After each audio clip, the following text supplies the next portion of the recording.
Iya. Soal berikutnya, ini cemen ya nggak? Ingat dasarnya. Yang namanya kalimat utama pasti ada di awal, bukan pasti 90% lebih. Ya, kata kuncinya kita lihat. Ilmu pengetahuan memang memegang peranan dalam segala hal termasuk kehidupan berbangsa dan bernegara. Dengan ilmu pengetahuan, nah ini kata kuncinya, berarti kalimat kedua menjelaskan kalimat pertama. Maka kalimat lain pun bisa dipastikan itu juga kalimat penjelas yang menjelaskan kalimat utama. Oke? Kita lihat, jika memiliki ilmu pengetahuan, ngomongin lagi ya. Paham ya? Jadi ini cemen. Jadi kalimat utama paragraf tersebut ada di nomor 1. Gampang ya? Lanjut. Nomor 9, pernyataan yang sesuai dengan isi paragraf tersebut. Ya, oke, kita baca sekilas pilihannya. Masih banyak pengangguran, generasi milenial mau bersaing, bangsa negara akan berdaulat menjadi bangsa ini jika masyarakat berpendidikan tinggi, berpendidikan tinggi. Keseribet. Kita harus mengutamakan tenaga kerja, bangsa Indonesia tetap berpegang teguh pada nilai Pancasila. Boleh kita naik ke teksnya? Ya, ilmu pengetahuan memegang peranan dalam segala hal. Seperti tadi ya, strateginya seperti tadi, baca cepat. Termasuk kehidupan berbangsa dan bernegara. Dengan ilmu pengetahuan sebuah bangsa bisa meraih kedaulatannya, kata kunci. Dengan ilmu pengetahuan kedaulatan bisa diraih, termasuk dalam mengelola sumber daya alam. Jika memiliki ilmu pengetahuan, kita tidak akan mengalami kesulitan dalam mengelola kekayaan alam. Kalau kita tidak sulit mengelola kekayaan alam, maka kita pasti bisa mendapatkan hasil yang maksimal dari kekayaan alam tersebut, sehingga kita bisa jadi negara yang mapan, yang maju dan sebagainya. Kita harus tetap mampu bersaing di tengah serbuan tenaga asing dan sebagainya. Oke, kita balik ke soal. Iya. Dari pilihan tadi jelas sekali bahwa dengan ilmu pengetahuan negara bisa berdaulat dan bisa menjadi dengan pendidikan mampu mengelola sumber daya alam, sehingga sumber daya alam itu kalau dijual diekspor ke luar negeri akan menjadi devisa negara yang besar, sehingga negara kita menjadi negara yang maju. Jadi pilihan yang paling tepat adalah C. Bangsa dan negara akan berdaulat dan menjadi bangsa yang maju jika masyarakatnya berpendidikan tinggi. Inilah yang paling tepat. Oke, lanjut nomor 10. Iya. Nah, di sini ada kata-kata kalimat penjelas yang tidak padu soalnya. Ini gampang banget. Jadi kalau kalimat yang tidak padu maksudnya kalimat yang nggak nyambung.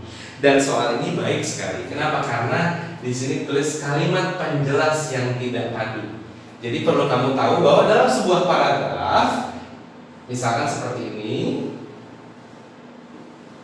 Nah, ini kalimat pertama, 2, 3, 4, 5. Kalimat pertama inilah yang dinamakan kalimat utama. Sisanya adalah kalimat penjelas. Dari sini semakin terlihat bahwa kalau kamu ketemu soal yang mungkin sedikit lebih sulit dari ini tingkatannya, kalau kamu mencari kalimat yang tidak padu, itu tidak hanya tidak nyambung. Catat ya, kalimat yang tidak padu bukan hanya kalimat yang nggak nyambung, tapi lebih tepatnya kalimat yang nggak mendukung paragraf kalimat utamanya. Nah, kita lihat kalimat utamanya. Bunga Rafflesia arnoldi memiliki keunikan dibandingkan bunga yang lain. Artinya kalimat utamanya itu ide pokoknya adalah keunikan bunga Rafflesia arnoldi. Maka kalau nanti ada misalkan soal ini kita tingkatkan menjadi tidak ada teks tidak ada kalimat yang sama sekali tidak nyambung, tapi tidak membicarakan keunikan Rafflesia arnoldi, tapi tetap membicarakan Rafflesia arnoldi. Misalkan contoh, ada kalimat Rafflesia arnoldi bisa dibeli dengan harga sekian juta. Nah, maka itu tidak termasuk kalimat yang mendukung. Namun soal ini sangat mudah. Kenapa? Karena jelas sekali kalimat kedua, bunga ini memiliki 5 helai. Di dasar bunga terdapat bagian seperti piringan. Hewan penyerbu untuk membantu penyebaran tanaman adalah lalat dan kumbang. Ini udah pasti karena nyambung, betul ya? Jadi jawabannya kalimat 4. Paham ya? Jadi pun kalau ini dinaikin tingkat kesulitannya, kamu pasti tetap bisa menjawab ya. Oke, nomor 11. Nomor 11. Nah, makna simbolik dari orang timur ya, pertanyaannya orang timur. Pada kutipan cerpen tersebut adalah, kita lihat gimana sih orang timur, langsung scan itu. Nah, ini dia. Sebagai orang timur, kita baca dulu kalimatnya. Lalu saya tepuk-tepuk bahunya, dan dalam bahasa Inggris saya katakan padanya basa-basi sebagai orang timur. Basa-basi sebagai orang timur. Emang orang timur itu suka berbasa-basi? Sepertinya bukan itu maknanya. Tetapi basa-basi adalah sebuah, ya katakanlah kata-kata yang sebetulnya nggak terlalu penting, tapi itu menunjukkan keramah tamahan seseorang. Betul ya, ketika misalkan ada teman kamu datang lewat depan rumah kamu lagi duduk di depan, lalu kamu sampaikan ke dia, dari mana kamu baru pulang? Itu basa-basi. Kenapa? Nggak terlalu penting sebetulnya. Dia lagi mau pulang, kamu juga lagi nongkrong atau lagi duduk dengan urusanmu sendiri. Artinya itulah poin untuk menunjukkan keramahan. Nah, itu adalah ciri-ciri atau ciri khas dari orang timur, ramah tamah, ya. Maka yang paling tepat makna simbolik orang timur adalah A. Orang yang baik, bisa. B. Masyarakat yang sopan, bisa juga. Orang yang memiliki kelebihan, nggak nyambung ya, nggak ada hubungannya. Masyarakat yang rajin berdoa, apalagi, betul ya. Masyarakat yang senang berpura-pura, semakin tidak masuk akal. Jadi di antara A dan B, maka yang paling tepat, ingat basa-basi itu tendensinya atau arahnya mengarah kepada sopan, mengarah kepada santun. Maka jawaban yang paling tepat adalah B, masyarakat yang sopan. Itulah makna simbolik orang timur. Oke, mudah ya. Kita lanjut ke nomor berikutnya. Nomor 12. Oke. Maksud dari kumpulan kata maksud dari berarti ini ada sebuah kalimat ya, kumpulan kata. Maksud dari kumpulan kata basa-basi sebagai orang timur pada kutipan cerpen tersebut. Artinya cerpennya masih yang tadi. Maka langsung bisa kita lihat di pilihannya. A. Orang timur suka sekali berbasa-basi. Bukan itu. Kenapa? Karena basa-basi sebagai orang timur. Orang timur itu sopan. Berarti bukan masalah basa-basinya, tapi basa-basi adalah sebuah cara untuk menunjukkan keramah tamahan dan kesopanan. Oke? Berarti bukan. Orang Asia yang suka berbasa-basi ini setara dengan pilihan A, bukan juga. Lalu orang dari bagian timur yang suka sekali berbasa-basi ini juga bukan. Lalu orang Asia Tenggara yang suka ngobrol, ini sepertinya nggak berhubungan, ya, karena maksudnya bukan ngobrol. Dan yang terakhir, keramahan orang yang berasal dari Asia, ini dia yang paling tepat. Sekali lagi, basa-basi maksudnya adalah menunjukkan keramah tamahan dan kesopanan, ya. Jadi nomor 12 pilihannya adalah E. Lanjut ke nomor 13. Oke. Nah, ini dia nih kalimat bermajas. Adik-adik, yang namanya majas itu adalah gaya bahasa. Gaya bahasa yang memperindah kalimatnya. Contoh, kakak pegang spidol di sini. Maka kata bahasa kalimat yang diucapkan oleh kakak adalah kakak sedang memegang spidol. Lalu kakak bawa spidol ini ke depan. Itu kalimat yang standar, betul ya? Lalu kalau mau dibuat bermajas gimana? Gampang. Kata bawa, kakak ganti dengan kata lain. Kakak sedang memegang spidol dan spidol ini akan kakak ajak ke depan.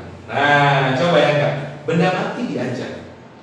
Itulah yang namanya majas, gaya bahasa. Sehingga ketika orang membacanya mereka kan, wah, tata bahasanya tinggi sekali. Nah, kalau kamu suka yang seperti itu, kamu suka, maka sebetulnya itu adalah bagian dari karya sastra. Silakan kamu cari karya sastra di Indonesia ada banyak sekali, yang dari luar negeri juga banyak. Ya, kamu bisa pelajari gaya bahasa mereka sangat bagus ya. Sehingga ketika kamu sering kali membaca karya sastra, kamu akan terbiasa menggunakan logikamu. Kenapa? Karena pada saat kita menggunakan bahasa yang tidak biasa, logika atau akal kita akan merespon untuk berpikir. Contoh, kakak mengutip sedikit tentang karya sastra. Ada seorang penulis sastra atau sastrawan yang sangat terkenal, ya. Dia menulis seperti ini. You can buy a house. You can buy a house. Oh ya, you can buy a house, but not home. Jadi dia bilang, lu bisa beli rumah, tapi lu nggak bisa beli kenyamanan dalam rumah. You can buy a food. You can buy food, but not appetite. Kamu bisa beli makanan, tapi kamu nggak bisa membeli rasa kenyang atau kepuasan dari makanan tersebut. Dan dia tutup dengan kalimat, you can buy a computer, but not brain. Kamu bisa beli alat pintar, yaitu komputer, tapi kamu tidak bisa membeli kepintaran atau kecerdasan. Nah, jadi itu kutipan sedikit tentang karya sastra. Nah, majas artinya gaya bahasa yang tidak yang bukan sebenarnya. Ya, kita lihat Sungguh aku kasihan pada laki betapa besar beban yang harus tanggungnya, bukan bahkan sejak kecil ia masih berada dalam kandungan. Gak ada kata-kata yang unik ya. Artinya makna katanya ya seperti apa adanya. Begitu mengetahui anak mereka laki-laki lewat kecanggihan teknologi, orang tua sibuk menggantungkan impian dan harapan setinggi langit untuk si anak. Nah, inilah majasnya ya. Terutama kata-kata setinggi langit. Sebetulnya kalau mau dilengkapi dari kata menggantungkan impian itu juga sudah majas. Tapi yang paling terasa adalah setinggi langit. Coba kamu bayangin, menggantungkan impian setinggi langit. Kamu bisa ngukur langit, nggak bisa kan? Artinya itu menggambarkan bahwa cita-citanya sangat tinggi sekali. Nah, kalau kamu mau tahu majas ini majas apa, inilah yang dinamakan majas hiperbola, majas yang melebih-lebihkan. Oke, pelajari lagi lebih dalam majas.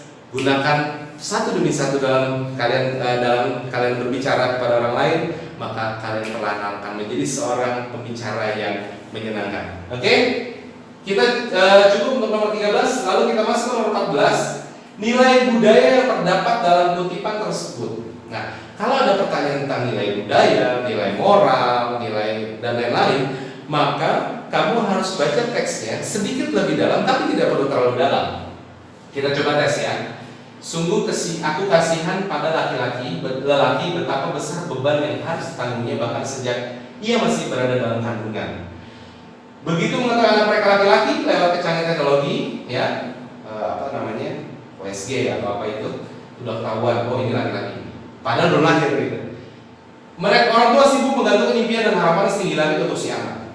Anak kita akan menjadi dokter, ahli bedah, terus pengacara, hakim saja, terus macam-macam. Artinya si orang tua udah mulai mempunyai ekspektasi atau harapan anaknya menjadi ini, menjadi itu, menjadi itu.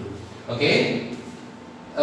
Terus di sini ada kalau begitu lebih baik dia jadi polisi atau tentara saja, lebih gagah rasanya daripada jadi hakim yang kerjanya cuma duduk dan memukul palu. Atau atlet, dia bisa jadi atlet yang hebat, menjadi kebanggaan negara saat dia masih main di Olimpiade internasional. Nah, adik-adik, jelas sekali bahwa budaya itu adalah sebuah nilai-nilai yang terkandung dalam sebuah masyarakat.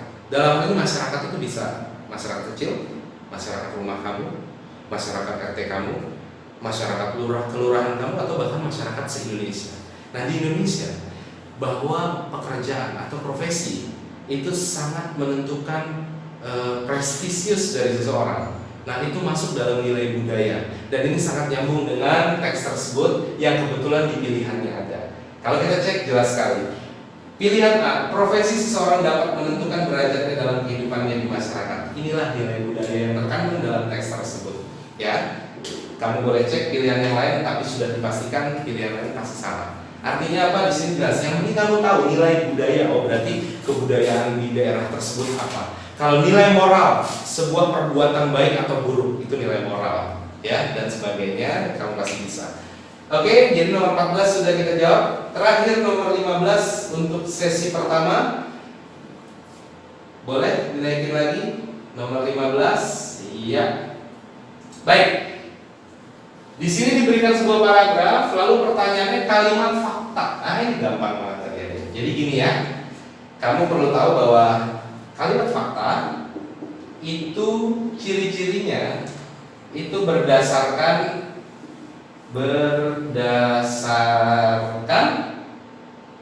data, ya, misalkan kayak undang-undang, mengutip undang-undang, ataupun berdasarkan hasil penelitian dan sebagainya. Itu salah satu ciri fakta. Yang kedua yang paling gampang, fakta itu sudah terjadi. Ya, gempa berkekuatan 5,8 skala Richter. Nah, itu adalah kalimat fakta, betul ya? Nah, jadi kalau mau bedain dengan pendapat atau opini bagaimana? Itu gampang sekali. Kalau opini berarti kebalikannya. Biasanya berdasarkan pendapat seseorang. Berdasarkan pendapat. Nah, menurut. Nah, kalau ada kata itu, menurut Bapak Anu, berarti itulah ciri-ciri pendapat. Lalu yang kedua, pendapat itu belum terjadi. Nah, biasanya ada kata-kata prediksi, Badan Meteorologi dan Geofisika memprediksi, nah itu opini, ya. Tapi kalau Badan Meteorologi Fisika memberikan data bahwa angin begini, kecepatan segini, itu fakta. Tapi kalau prediksi berarti opini. Biasanya ciri-ciri lainnya apa? Ada kata-kata kunci kalau opini. Ada kata seharusnya, dapat, bisa saja, sebaiknya. Itulah ciri-ciri opini. Nah, kita kembali ke laptop. Kembali ke layar maksudnya. Kalimat fakta paragraf tersebut yang nomor berapa? Kita baca cepat saja. Kita lihat, ingat yang kita cari fakta ya. Nomor 1, jiwa kepahlawanan harus senantiasa. Nah, harus senantiasa. Ini ciri-ciri opini, sebuah anjuran. Lalu, melalui jiwa kepahlawanan pengembangan Nusa Tenggara dapat berjalan sukses. Ini juga opini. Ya, ketika seorang mengatakan seperti itu, berarti itu opini dia, ya kan? Lalu, jiwa kepahlawanan akan berkembang menjadi nilai-nilai dan nilai bertanggung jawab, berdedikasi loyal dan tangguh akan berkembang, ya. Berarti belum terjadi, betul ya? Artinya masih bisa sebuah pendapat. Jiwa kepahlawanan dapat menumbuhkan kepekaan sosial. Ada kata dapat lagi.